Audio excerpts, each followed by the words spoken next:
hasedi në gjuhën e fesë, apo zilia, do të thotë të dëshirosh ti tjetërsohet dikujt një begati të cilën Allahu i lartësuar ja ka dhënë. Ibn Qayyimi e përshkruan edhe më ndryshe. Thotë ta urresh begatinë e Allahut e cila i është dhënë dikujt tjetër.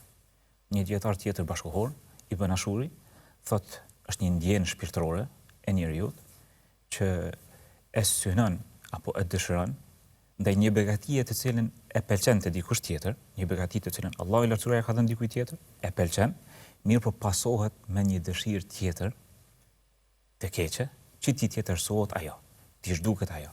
Dhe kjo për arsye që ai të mos veçohet me atë begati, apo që të mos e shoqëroj atë begati të cilën edhe ai e gëzon.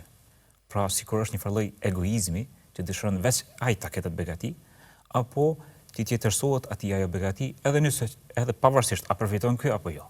Është një një vepër e shëmtuar nga morali që të cilën muslimani duhet të lirohet prej tij.